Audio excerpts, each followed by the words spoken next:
Yep, so in the budget, it was described and confirmed that we get a bunch more money for kindergartens and early childhood learning programs, things like that. But it's been seen that it's been confirmed now that 715 million will go into kindergartens over the next few years, and that includes 340 million over the next 5 years for 3-year-olds to attend kindy, pretty much, or long-day care providers. So pretty much just, resetting the age, bringing it back a little bit less to 3-year-olds being able to attend these classes or kindergartens. Yeah, great news for the busy parents out there. Yeah, definitely. Otherwise, in SA, a bit more on the negative side, but there's been an increase in the hours experienced ramping.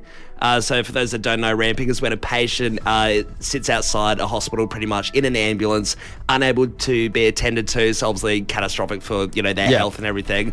But it's ramped up to pretty much 500 more hours than the previous peak in November last year. So that's just in May. So the hours spent rammed outside of SA hospitals climbed to 4,773 hours just in May. Jeez. So huge stuff, definitely things to look over there. Yeah, I mean, turning over to sports, some more negative news, unfortunately. We have an injury update for Crow, Matt Crouch.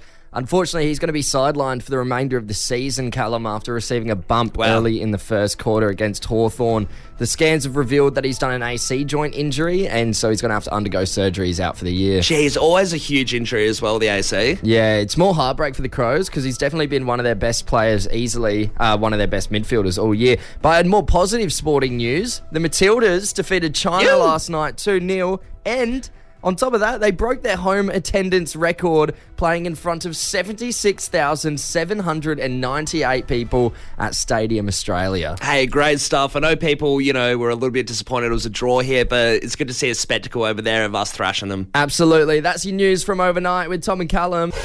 Callum, got to have a chat about pets this morning, specifically the names around pets, because I feel like there's a lot of pressure, in naming your pet. Oh, definitely. It's a life sentence, and, you don't really hear about anyone going maybe 6 years with a pet and saying, oh, look, I'm going to change it. Yeah, Bubbles really wasn't the right fit.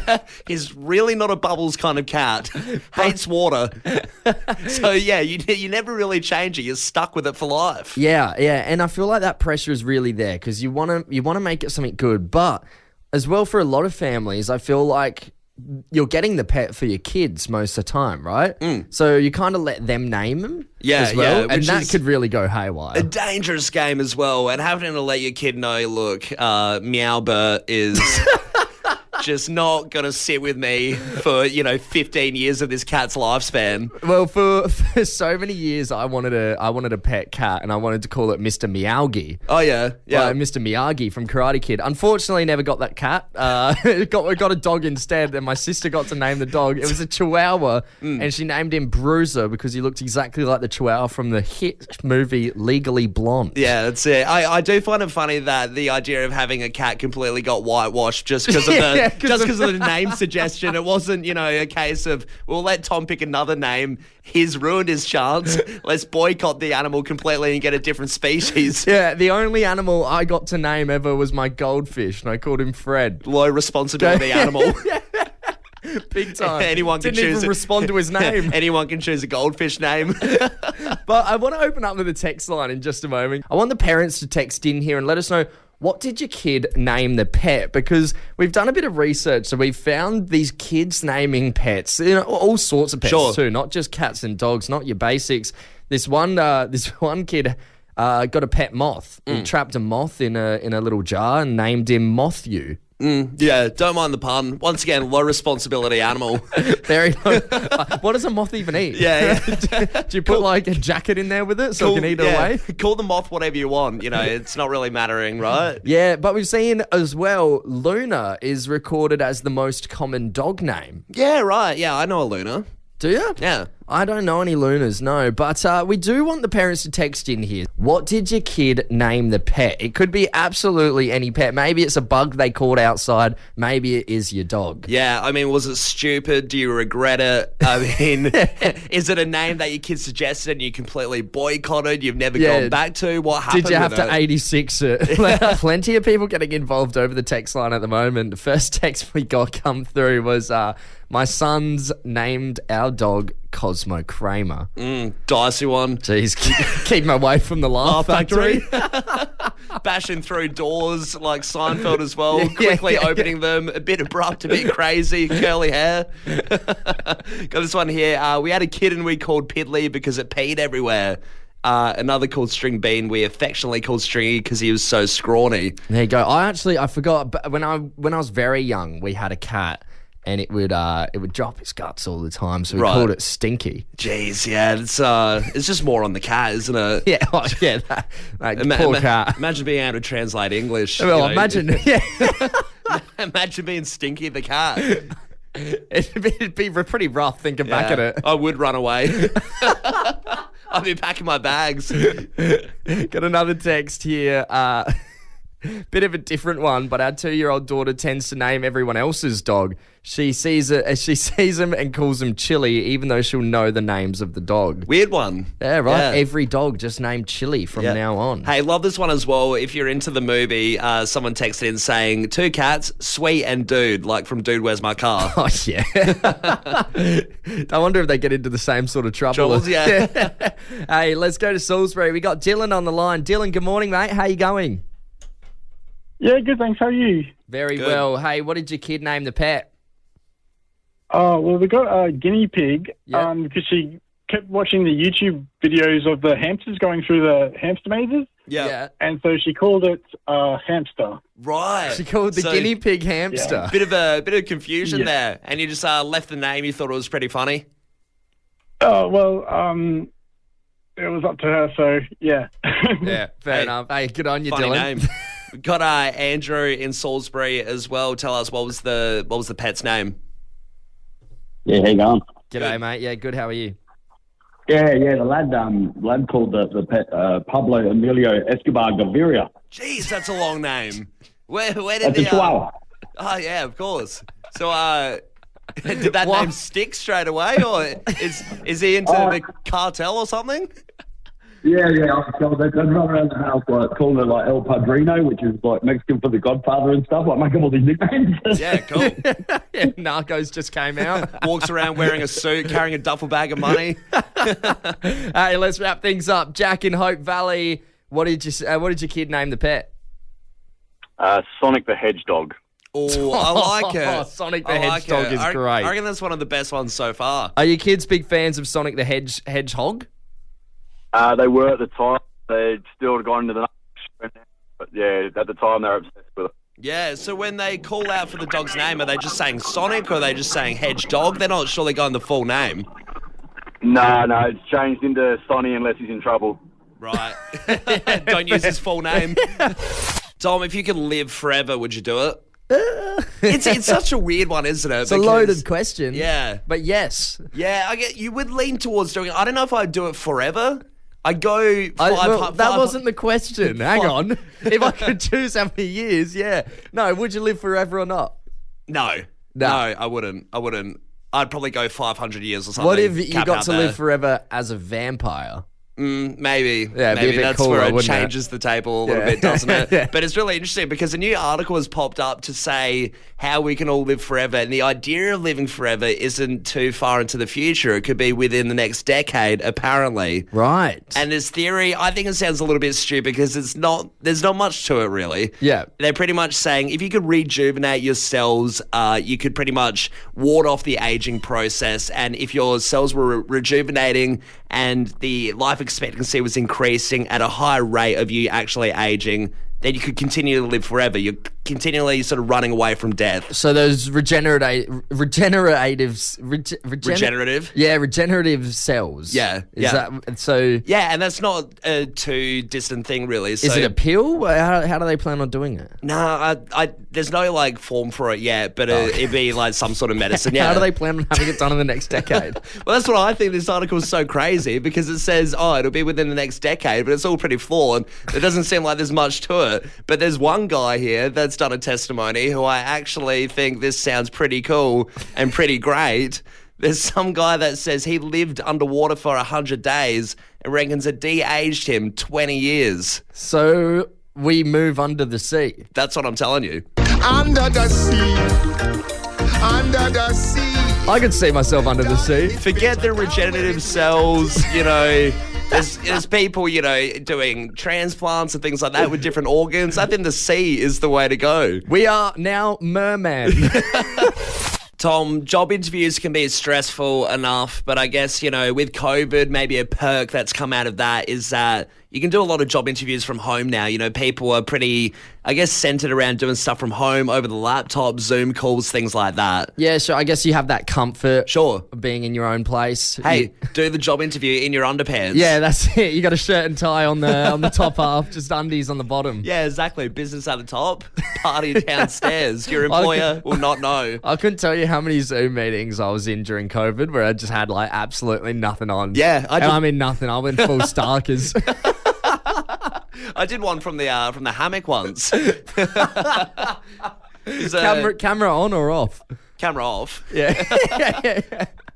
But I guess this is one of those perks that you can relax up a little bit, but sometimes it can be a little bit risky. One of my mates did a job interview recently, and he did it over Zoom. Yeah. And pretty much it was a panel of people. So there was 3 people interviewing him for a bit of an office job. Yeah. And as he's doing the interview, their camera shuts off and goes black. Oh, right. So he's made it aware to them and said, hey, guys, by the way, your camera's off. Yeah. But what's really weird is they turned around and said, yeah, that's fine.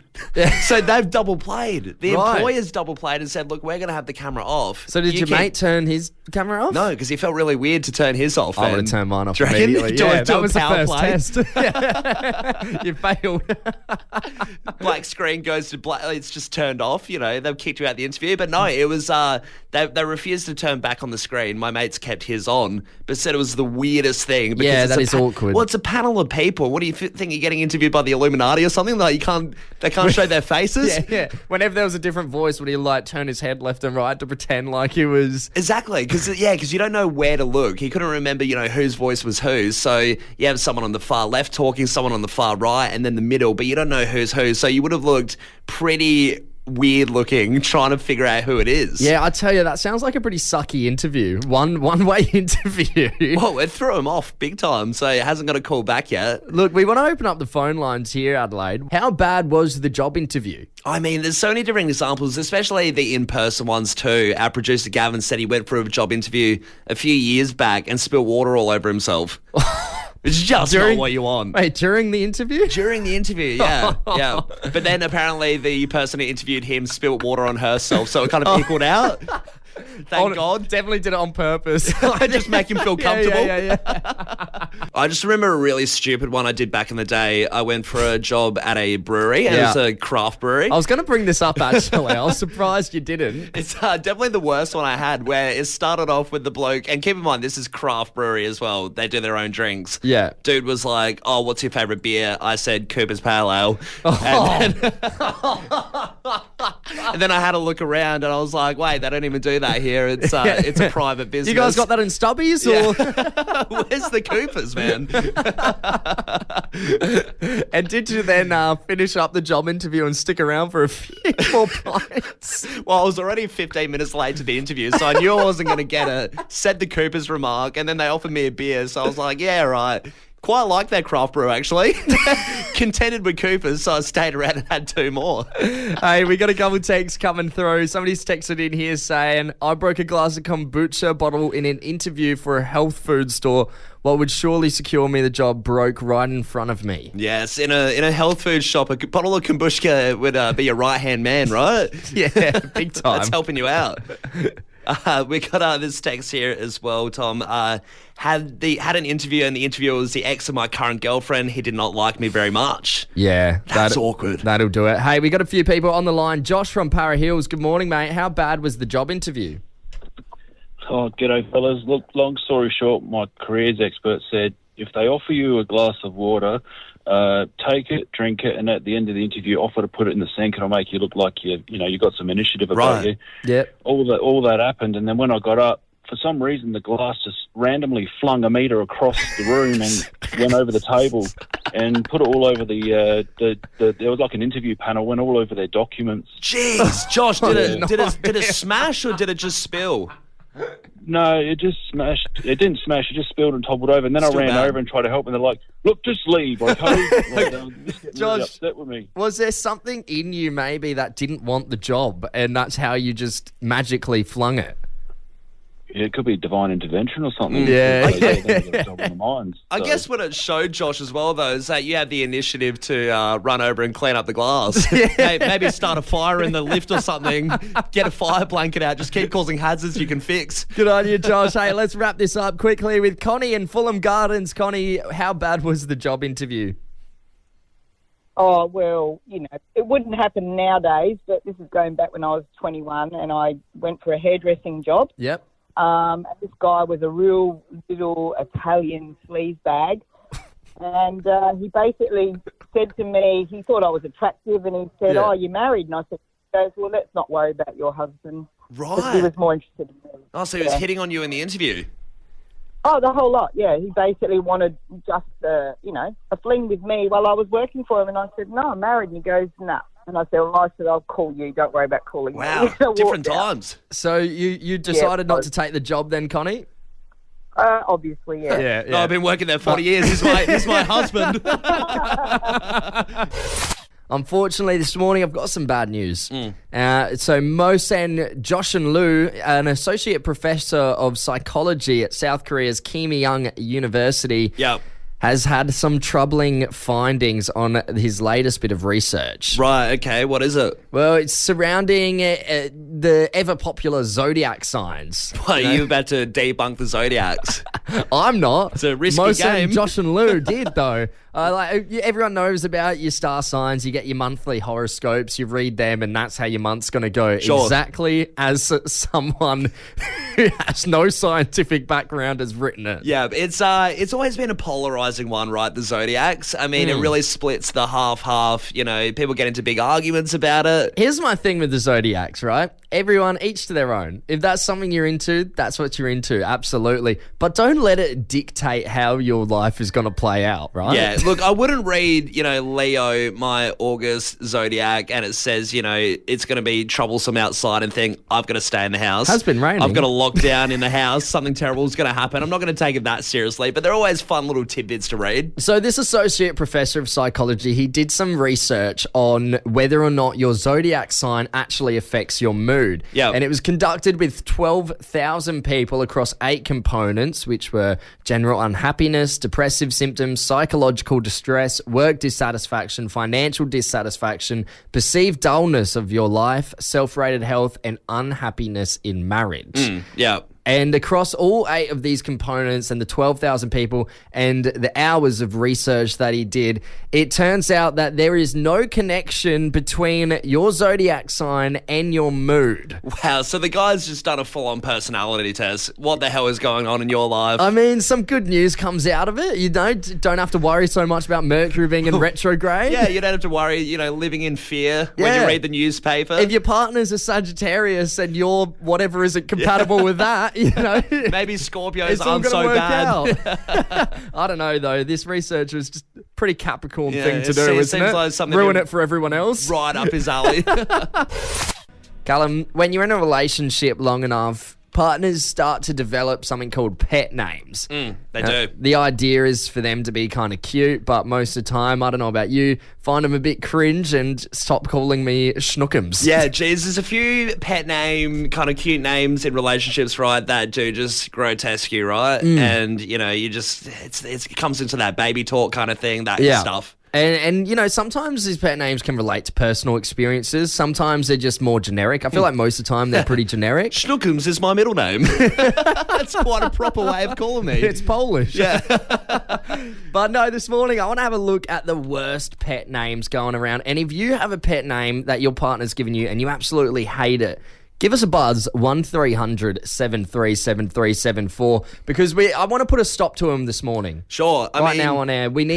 I think we've had enough. You're not calling your partner this name in public because you'll be embarrassed. It's only behind closed doors. No one likes it behind closed doors. Let's put a stop to pet names in relationships. Hey, if you want to be anonymous as well and call up, if you're, hiding under a table somewhere, just on the phone, Blair Witch Project style, saying, hey, look, I really don't like getting called Toodles or something, you can call up and tell us that. This is a safe space to say, I don't like my pet name. So I've got an article here for the 13 worst pet names that have been voted online right now. So I'm gonna test a few on you, Callum. You tell me whether these are out or if they're in. Are you ready? Let's do it. Hey there, Schmoopy. Don't like it. All right, moving on to the next. Hey, Poopsie, can you pass the wine? Absolutely not. I would 100% go the first one. It's the fact that it's got poop in the name, to be honest. It's just not about it. You're looking like a real cutie patootie today. I would lean towards that being one of the better ones, but still don't like it. You know? Put it on the like list. All right, send it here. Hey there, booger. Yeah, why not? Why not? All right. Booger it is. We got a half-half split ratio there. Some are cute, some are bad. Look, we're opening up the phone lines here, Adelaide. We're giving you the chance to speak up now. If your partner has given you a name that you absolutely despise, call us. Hey, Tom, text already coming in. Someone said I call my misso Ewok because she's short. The little teddy things from Star Wars. That's not even cute. That's just me. Got this text here talking about the pet names. Someone said, me and my hubby go by Miss Piggy and Kermie. We look kind of similar and argue a lot. Jeez. Would not want to be Kermie in that relationship. Have you seen the Muppets? You wouldn't want anyone to find out about that either.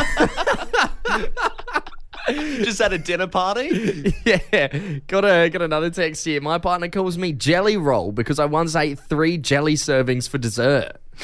Yeah, just beat a food record and all of a sudden you get a nickname and an accolade. Jelly Roll as well. That also sounds downright mean. How's this one here? My partner has many terrible nicknames for me, but the main one he uses is Tits McGee. But when we're in public, he just yells out McGee. What? So he holds himself back. A slight shame. Censors himself. Hey, let's go to Shani over in Morfett Vale. Shani, good morning. How you going? Good, thank you. How are you? Very well. Now, do you hate the name your partner's given you? It's absolutely ridiculous. And what is it? What's happened? So, the name is Sir Captain Dead Mousefoot of the SS Field of Roses. Wow, it's a long one. Yeah, what does he shorten that one down Mouthful. to? He doesn't shorten it. He just says the whole thing. Jeez, So what context is he using that for? Is that, it's a cute name, obviously. Is that when he wants, to hang out and cuddle a bit, or what's the go? Wants you to make food? Just anytime. He thinks it's hilarious. Where did this name come about, Shani? So it came about one day when we moved into a new house and we found that they had a bit of a mouse infestation in the area. So we laid some baits out, and one day I found a dead mouse. Well, he wasn't quite dead yet, but he'd gone into my chute. And ever since that day, I don't know how, but he's miraculously come up with this ridiculous name. Yeah. And it's stuck now for about 12 years. Wow, that's 12 years. Shani, would you rather a simple but cringy one like Schmookums, or are you happy with what you got? I just don't even know what to think of it. Just call me Shani. Every time I say it. I'm like, it's just ridiculous. Yeah, it's stupid. Hey, thank you so much for getting involved. Captain Deadmousefoot of SF Field of Roses. Tom, we talked about last week on the show the different code words in hospitality to sort of rate someone who's coming in, how attractive they are, whether you're keen on them, stuff like that, but while being discreet at the same time. Yeah, it was all numbers and stuff. So, like, if a bartender says 699, that it means that they found someone attractive was at the bar. Yeah. So all different ones like that. But what I didn't realise is that it also happens in aircrafts and airplanes. Right. So it extends to all different sort of places where you might be serving people or a lot of people coming in big quantities. Yep, okay. So the one over in the airlines that is big, and this comes from a dude named Owen Bedell. He's not with us anymore, but he wrote a whole book exposing all the secrets of Qantas and, all these different flights and things like that. He wrote a whole book about it called Confessions of a Qantas Flight Attendant. And it's got all these different secrets and tidbits about what he thought of the industry. The flight attendant's handbook. Yeah, right. yeah. Okay. So this is like the secret Bible kind of thing of what really goes on up in the sky. How secret is it? Or can you just get it at Dimmicks? No, you can just buy it. It's just a book. So what, are these like numerical codes as well, like the bartenders? Not numerical. So he says one of the little ones to begin with is they would say, what do you think you're going to have for dinner tonight? As people are board in the plane. And then as people come on, you say, oh, that could be pretty good, as you point to someone. That could be tasty, things like that, as you're sort of eyeing off people coming in one by one. Right. So it's not, you're not talking about the food. No, when you say that could be pretty tasty, you're talking about that poor sweet old woman. So whoever the person that happens to be walking in at that time, they're talking about them. Right. So if you walk on a plane and you hear one of the flight attendants talking about a nice Italian dish, it might be about you. What does it mean if they're just drooling? Might actually be hungry for some aeroplane jelly. But as well, the big one he said, and this one's so funny. Pretty much the code is if you find someone attractive as, you're doing the safety speech, stuff like that, the word is Bob. Right. So this is different if you find someone attractive as they're coming on the plane. So this is if they're just sitting down on the plane now. On the plane, right. You would say Bob, and it does not mean, a bloke named Bob. It is best on board. Best on board. So you'd say their seat number probably, and then you'd be like, oh, is Bob sitting there? Best on board. Imagine if you're sitting there, you just like one of these flight attendants looking you like right down the barrel, says Bob. What are you thinking? I'd be like, that's not my name. I wouldn't get it for a while. Probably miss my shot.